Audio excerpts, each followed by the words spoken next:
La Real Sociedad le recruta quand il était à peine footballeur et n'avait fait ses débuts que dans la 2e division française. Néanmoins, il a répondu avec une croissance brutale qui l'a amené à être un pilier de l'équipe première basque. Mais malgré cela, Didier Deschamps a choisi de le laisser de côté. Et quand il a voulu compter sur lui, ce footballeur s'était déjà tourné vers Luis de la Fuente pour prendre sa revanche personnelle. Cependant, ses débuts avec l'équipe nationale espagnole ont pu être sérieusement affectés par une affaire amoureuse avec l'ex de son camarade.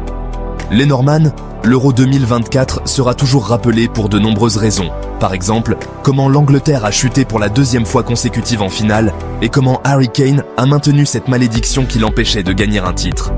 Aussi, comment la France, malgré son statut de grande favorite, a de nouveau montré qu'elle était une équipe avec beaucoup de noms mais sans football. Enfin, comment l'équipe nationale espagnole a réalisé un tournoi parfait, étant clairement supérieure à ses rivaux et laissant sur le carreau toutes ces équipes nationales qui avaient été championnes du monde au fil de l'histoire.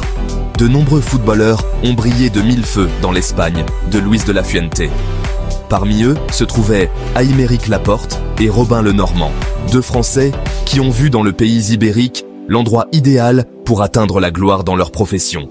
Tous deux ont vécu des histoires très similaires. Aujourd'hui, je suis ici pour vous parler de Lenormand, un type particulier qui, à un moment donné, a dû ravaler ses propres paroles. De plus, sa vie privée a également pu lui causer quelques ennuis. Si vous voulez savoir pourquoi, restez très attentifs.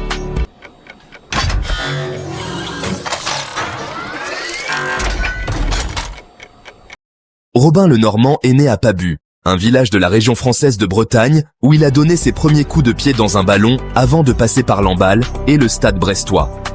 Pour être honnête, Lenormand n'était pas le genre de gamin que l'on voit dès son plus jeune âge et qui incite à penser qu'il irait très loin dans le football. De plus, dans une interview des années plus tard, un ami d'enfance a commenté que lorsqu'il a croisé Lenormand à l'Handball, le défenseur central français n'était pas le meilleur de l'équipe, loin de là. Pourtant, Lenormand, malgré son jeune âge, a su profiter de chaque opportunité pour apprendre et améliorer ses compétences techniques et tactiques. Si bien qu'en très peu de temps, il a énormément grandi en tant que joueur et a attiré l'attention de divers recruteurs, parmi lesquels se trouvait Eric Olatz, un travailleur de la Real Sociedad en territoire français et qui, à l'époque, avait déjà découvert Antoine Griezmann. Olatz suivait de très près Lenormand et a insisté auprès de l'équipe basque pour qu'il lui fasse passer un essai qui a eu lieu en juillet 2016. Finalement, l'équipe basque a été enchantée par les aptitudes du footballeur de 19 ans et l'a intégré à son académie, plus précisément à une équipe réserve dirigée par Imanol Alguacil.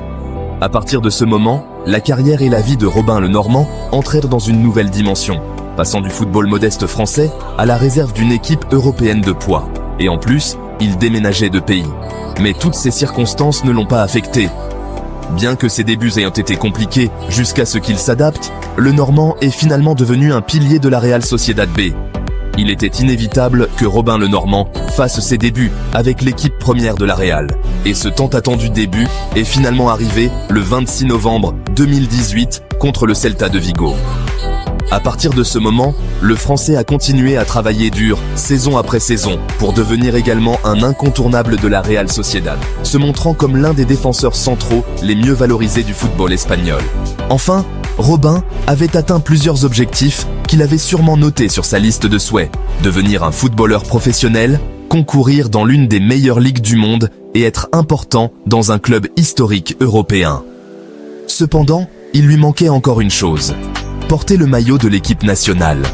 Lenormand était conscient qu'il serait très difficile de jouer comme défenseur central dans une France qui était championne du monde en titre et qui arrivait à l'Euro 2020 comme la principale favorite pour remporter le titre. Malgré cela, et bien qu'il y ait déjà des rumeurs de pouvoir jouer avec l'Espagne, il gardait espoir et déclarait qu'il ne considérait rien d'autre que de jouer avec l'équipe française. « Je veux juste jouer, ma famille me tuerait, je veux juste jouer avec la France ». Ces paroles si catégoriques ont été prononcées par Lenormand dans une interview à El Larguero de la Cadena SER, où on lui a demandé s'il envisageait de défendre les intérêts de la Fédération royale espagnole de football. Cette interview a eu lieu en novembre 2021, lorsque la France s'était imposée comme la grande déception d'un Euro, où Lenormand, qui continuait à faire ses preuves avec la Real, n'avait même pas été convoqué. Les mois passaient et il semblait impossible de voir Lenormand avec l'équipe nationale espagnole. le footballeur restait un élément clé d'une Real Sociedad en grande forme. Et Deschamps, le sélectionneur français, semblait avoir en tête la Coupe du Monde au Qatar 2022. Le Normand ne pensait à rien d'autre qu'à continuer à performer dans son club pour avoir une chance de faire partie de la plus grande fédération de football qui existe. Mais quand le moment de vérité est arrivé, ses illusions, sa foi et ses espoirs se sont effondrés. Didier Deschamps l'a de nouveau ignoré et ne l'a pas convoqué pour la Coupe du Monde avec la France. C'est à ce moment précis que la tête de Robin le Normand a fait un déclic, et ses idées et ses plans ont complètement changé. Un instant, je fais cette petite pause pour vous dire que si vous aimez la vidéo, n'oubliez pas de mettre un like et de vous abonner à la chaîne. L'Espagne ne l'avait jamais oublié, et Luis de la Fuente, le nouveau sélectionneur, lui a fait savoir qu'il avait la porte ouverte pour faire partie de son projet avec l'équipe nationale espagnole. C'est pourquoi le Normand a finalement décidé de changer son avenir et a choisi de renoncer à la France et de saisir l'opportunité que l'Espagne lui offrait. Ainsi, fin mai 2023, Robin a obtenu la double nationalité qui lui permettait d'être international avec l'Espagne. Et peu de temps après, il a été inclus dans la liste de Luis de la Fuente pour disputer la finale de la Ligue des Nations. La Fédération royale espagnole de football avait tenu parole et le Normand était très content, car en plus, l'Espagne a remporté cette Ligue des Nations dont la finale a eu lieu aux Pays-Bas.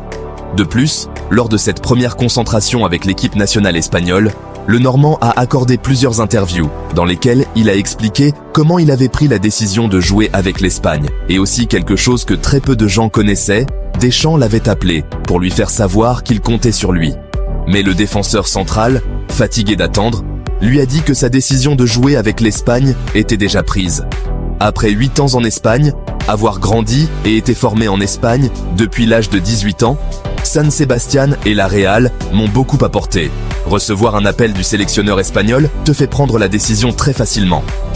J'en ai parlé avec ma famille et j'ai décidé assez rapidement. J'ai parlé avec Deschamps, mais c'était une conversation privée. Cela ne change rien à ce qui s'est passé. J'ai dû choisir parce qu'il m'a dit qu'il me regardait et qu'il me valorisait. Voilà le sujet. Mais cela n'a rien changé dans ma tête. C'était une intervention en chemin que j'apprécie aussi, car c'est bien que la France te valorise, mais l'Espagne était là depuis le premier instant. C'est ce que le Normand a commenté dans ses interviews, et il a également eu le temps de parler de cette fameuse phrase de 2021, où il avait dit que si jamais il jouait avec l'Espagne, sa famille le tuerait. Cette phrase me poursuit. C'était dans une interview, j'étais jeune, et jouer avec l'Espagne à ce moment-là n'était qu'une hypothèse. Je commençais à jouer avec l'équipe première de la Real, et je n'y pensais pas. Mais après tout ce chemin, et avec plus de maturité, tu essaies de tout évaluer différemment. Finalement, cette décision risquée s'est avérée payante.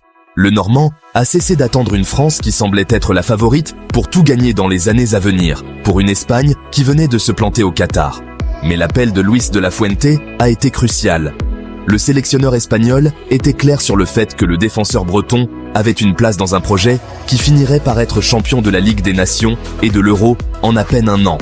Et pour couronner le tout, lui et Laporte ont pu prendre leur revanche personnelle contre Deschamps lors de cette même Euro 2024 où l'Espagne a éliminé la France en demi-finale du championnat.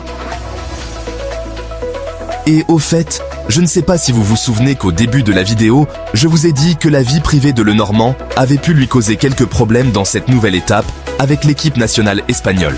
Je vous disais cela parce que le footballeur de la Real Sociedad entretenait cet été 2024, selon divers médias, une relation avec Sira Martínez, la fille de l'ancien sélectionneur Luis Enrique et l'ex-petite amie de Ferran Torres, joueur avec qui elle avait rompu quelques mois auparavant et qui finirait par être coéquipier de Le Normand en sélection. Il faut voir comment, derrière la plupart des footballeurs, se cache un drame amoureux ou deux. Bien que Le Normand ne semblait pas apprécié d'apparaître dans la presse people, le franco-espagnol semble être un gars plutôt timide et discret. C'est pourquoi il s'est bien entendu avec Imanol Alguacil, un entraîneur qui a fait l'histoire de la Real Sociedad, mais qui a d'abord dû surmonter de nombreux obstacles, que je vous raconterai dans une future vidéo.